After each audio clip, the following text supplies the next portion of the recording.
त्या ठिकाणी आपण क्वेश्चन नंबर 33 सॉल्व करणार आहे. The resistances in the two gap of a balance meter bridge are 10 ohm and 30 ohm respectively. तर रेजिस्टन्सेस दिलेला आहे दोन गॅप मध्ये बॅलन्स मीटर ब्रिजचा. तर पहिला 10 ओहमचा आहे, दुसरा 30 ओहमचा आहे. If the resistances are interchange करायचा याचा अर्थ लेफ्ट मधला आता राईटला कनेक्ट करायचा, राईट गॅप मधला लेफ्ट गॅप मध्ये कनेक्ट करायचा, असं इंटरचेंज करायचं. The balance point shift by, तर आपला बॅलन्स पॉईंट जो आहे तो कितीने शिफ्ट होणार आहे तर आपल्याला या ठिकाणी फाइंड करायचा आहे. ओके, तर हा क्वेश्चन 2021ला आलेला होता. याच्या 4 ऑप्शनपैकी पहिले जो ऑप्शन आहे ए ते आहे 25 सेंटीमीटर, बी ऑप्शन आहे 50 सेंटीमीटर, सी ऑप्शन आहे 30 सेंटीमीटर आणि लास्ट डी ऑप्शन असणार 66.67 सेंटीमीटर. तर या 4 ऑप्शनपैकी या क्वेश्चनचा करेक्ट आन्सर काय असणार आहे? चला तर आपण याला सॉल्व करूया आणि मग डिसाईड करूया. तर या क्वेश्चनमध्ये रेजिस्टन्स दिलेला आहे टू गॅपमध्ये बॅलन्स मीटर ब्रिजचा. तर पहिला 10 ओहमचा रेजिस्टन्स आहे आणि दुसरा 30 ओहमचा दिलेला आहे. ओके, तर सर्वात पहिले मी मीटर ब्रिज या ठिकाणी ड्रॉ करतो. तर या ठिकाणी आपण काय घेतला, एल शेप मेटल स्ट्रीप या ठिकाणी आपण कन्सिडर केलेला आहे. ओके, नंतर आपण थोडा गॅप ठेवून एक रेक्टँग्युलर मेटल स्ट्रीप कनेक्ट करायचं आणि पुन्हा थोडा गॅप करून आपल्याला काय करायचं, पुन्हा एल शेप मेटल स्ट्रीप या ठिकाणी कनेक्ट करायचं. आणि याच्यामध्ये जी वायर यूज करणार आहे ती किती युनिफॉर्म वायर पाहिजे, 100 सेंटीमीटर एवढ्या लेंथची. ओके, तर याच्यामध्ये काय दिलेलं आहे तुम्हाला, एका गॅपमध्ये तुम्हाला जो रेजिस्टन्स आहे तर तो किती दिला आहे, तर तुम्हाला 10 ओहम दिलेला आहे. तर याला आपण R1 कन्सिडर करू आणि R1 किती, तर आपला 10 ओहम इतका आहे. राईट गॅपमध्ये आणखीन एक दुसरा रेजिस्टन्स घ्यायचा आणि याचा जो रेजिस्टन्स आहे तर तो रेजिस्टन्स किती दिला आहे, तर 30 इतका दिलेला आहे. त्याला आपण R2 घेऊ आणि R2 आहे तुमचा किती, 30 ओहम इतका त्याचा काय असणार आहे, रेजिस्टन्स असणार आहे. ओके, तर आपल्याला काय करायचं आहे, जर हे रेजिस्टन्स आपण जर इंटरचेंज केले, ओके, तर बॅलन्स पॉईंट कुठपर्यंत शिफ्ट होणार ते बघायचं आपल्याला. मग या ठिकाणी आपण जॉकी घेतलं, ते जॉकी कुठेतरी टच केला, या ठिकाणी आपला बॅलन्स पॉईंट भेटला. सपोज तो पॉईंट काय घेतला आपण, पी.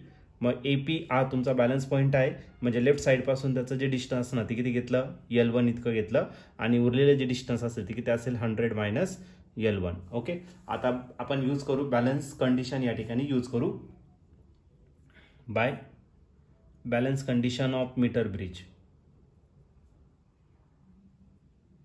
बॅलन्स कंडिशन, आता बॅलन्स कंडिशन जर घेतलं तर इथला रेजिस्टन्स किती आहे, R1 डिवाइडेड बाय इथला रेजिस्टन्स घेऊ, तो काय घेतला आपण, R2 घेतला. ओके, लेंथ जी असणार आहे या साईडने तो L1 आहे आणि या R2च्या अक्रॉस जी लेंथ आहे ती किती येतं, 100 मायनस L1 इतकी आहे. ठीक आहे, R1 ची व्हॅल्यू दिलेली आहे तुम्हाला 10, R2 जो दिलेला आहे तो किती येतं, 30, मारायला L1 डिवाइडेड बाय काय, 100 मायनस L1.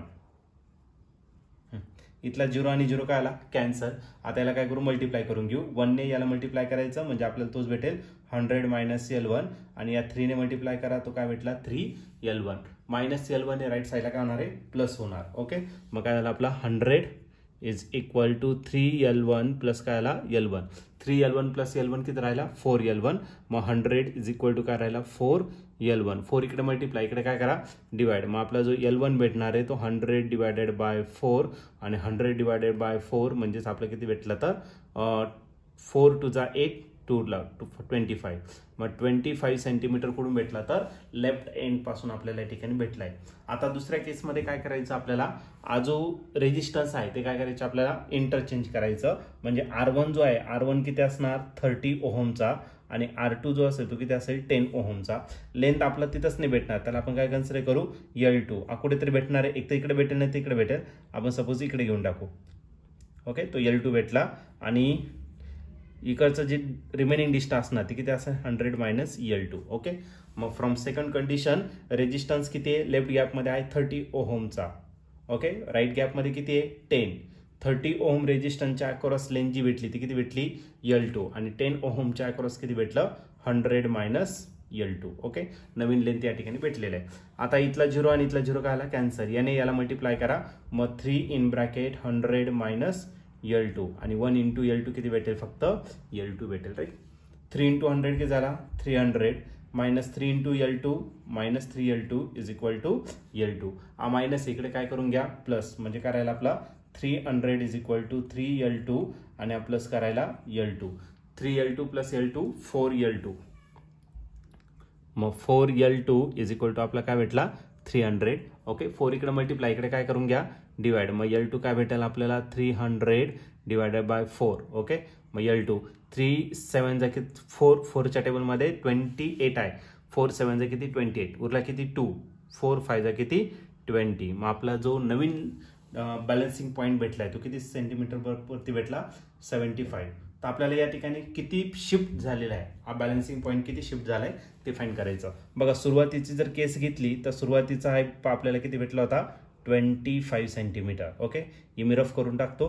मग या ठिकाणी आपल्याला किती भेटला 25 सेंटीमीटर भेटला. आणि आता दुसऱ्या केसमध्ये त्याच पॉईंट पासून तो किती सेंटीमीटरवरती भेटला 75 सेंटीमीटर इथे कुठेतरी भेटला. ओके, मग एवढा जो गॅप आहे तर हा गॅप जो आहे तो किती तर 50 सेंटीमीटर. मग शिफ्ट इन नल पॉईंट किती असणार, shift in null point, null point मध्ये किती शिफ्टिंग झालं तर या दोन्ही डिस्टन्सचं काय करा तर मायनस करा. म्हणजे मी काय करेल L2 मायनस L1 आणि L2 आहे 75 आणि L1 जो आहे तो किती होता तर 25. मग आपला जो बॅलन्स पॉईंट आहे तो किती सेंटीमीटरने शिफ्ट झाला 50 सेंटीमीटरने शिफ्ट झाला. कोणत्या साईडला झाला ते जर विचारला असतं तर तो झालाय राईट साईडला. ओके, कारण 75 नंतर वाढलेला आहे म्हणजे राईट साईडला तो शिफ्ट झाला. जर 25 पेक्षा कमी आला असता तर तो लेफ्ट साईडला गेला असता. तसं काही दिलेलं नाही, फक्त कितीने शिफ्ट झालं तेवढंच विचारलंय. मग 50 सेंटीमीटरने हा तुमचा शिफ्ट झालाय. आणि या ठिकाणी ऑप्शन जर बघितलं तर ऑप्शन नंबर बी जो आहे तो या ठिकाणी आपला करेक्टली मॅच झालेला आहे. मग या क्वेश्चनचं जे आन्सर असणार ते ऑप्शन बी. ऑप्शन बी म्हणजे काय, shift in null point is 50 centimetre.